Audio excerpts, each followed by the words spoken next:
You are watching Delhi News.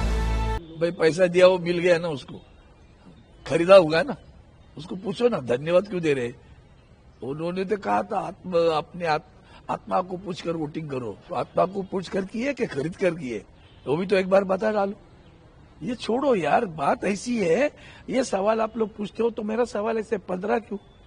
15 जो जिन्होंने invalid vote हुए गवार लोग है क्या सांसद? तो जानबूझकर 15 किया होगा ना उल्टा सीधा, तो कैसे इनवैलिड होते?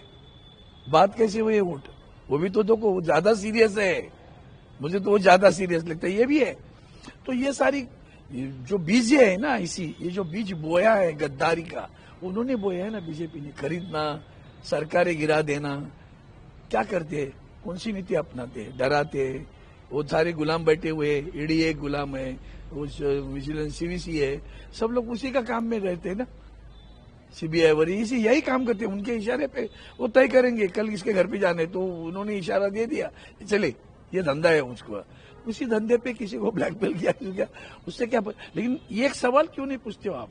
भाई पिछली बार धनखड़ साहब को 528 वोट मिले, इस बार 452 मिले, तो वो भी तो पूछो ये क्यों कम हुआ। ये नहीं सवाल पूछते क्या? ये भी तो सवाल पूछो, ये भी तो सवाल पूछो।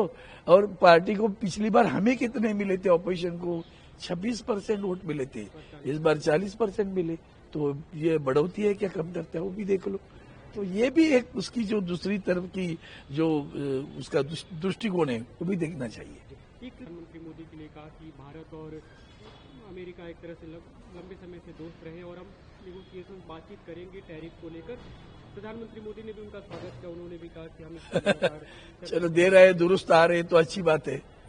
पता न था इतने देर हाउडी हाउडी करके तुम्हारे लिए उधर जाके झाड़ू मार के आए थे पूरा, तो उसको भूल गए आप। ये भी उनकी इनकी भी यही नीति है ना, स्वार्थ हो गया मरवान। जो हमारे पार्टी की वजह से तो इनकी पार्टी महाराष्ट्र में बनी, वंदनीय बाला साहब के आशीर्वाद से महाराष्ट्र में भारतीय जनता पार्टी बनी, बड़ी, और आज जो स्थिति में उसकी नींव शिवसेना है, वंदनीय हिंदू हृदय सम्राट बाला साहब ठाकरे जी का त्याग है। ये मत भूलना, ये भूलने वाले लोग हैं ना। वैसे वो भी है, हिंदुस्तान से क्या दोस्ती वो भूल गया। तो तुम्हारी दोनों की तो एक ही क्वाइन के दो नहीं, एक साइड से एक ट्रंप है, दूसरी तरफ मोदी है, दोनों एक ही है। बर्ताव दोनों का एक ही तरह का है, वो उधर करता है, ये इधर देश में करते हैं, फर्क क्या है? नेपाल में जो चल रहा है, देखो नेपाल में जो हुआ सोशल मीडिया नहीं है, सिर्फ भ्रष्टाचार के खिलाफ की लड़ाई शुरू हुई, और लड़ाई सोशल मीडिया के जरिए लोगों तक पहुंचने लगी, लोगों को में जान आई, लोगों को समझ आई कि भ्रष्ट सरकार वहां बैठी है। तब जाकर वो उन्होंने सोचा इसको ही बैन कर दे। कारण कुछ भी पता है, झूठ है सारा। यही तो यहाँ भी है ना, फर्क क्या है? यहाँ भी तो डिक्टेटरशिप है, वहां भी डिक्टेटरशिप थी, तानाशाही थी ना, वहां भी तानाशाही के खिलाफ खड़े रहे। और तानाशाही का खिलाफ वो जो तुम्हारे चैनल बिके हुए जाते हैं वो तो बात नहीं करते। आप लोग सारी चीजें बताते हो, नहीं बताते हो ना। मणिपुर में जाने के लिए 2-2.5 बरस लग गए भैया, आप सोचो। तो वही तो बात है ना। तो यही बात वहां भी है, यहाँ भी तानाशाह है, वहां भी तानाशाह था। तो लोग उतर गया है, और सोशल मीडिया के जरिए लोगों ने जागरूक कर दिया। अब यहाँ जागृति अलग बात है, वहां जागृति की अलग बात है। वे लोग रहा है रास्ते पे।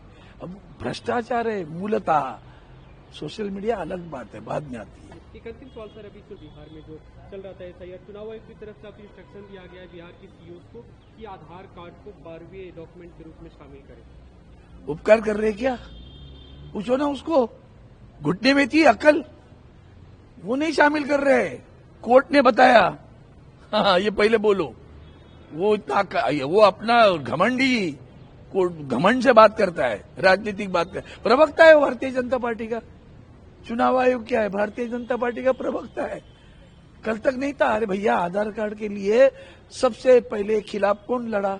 खिलाफ माननीय मोदी साहब जब प्रधानमंत्री नहीं थे, और सबके साथ सबसे ज्यादा समर्थन किसने किया? माननीय मोदी साहब जब प्रधानमंत्री बने तब। ये एक ही इंसान के दो चेहरे मैंने बताए, वैसे ही चेहरे हैं सब सारे, असली चेहरा और भी है।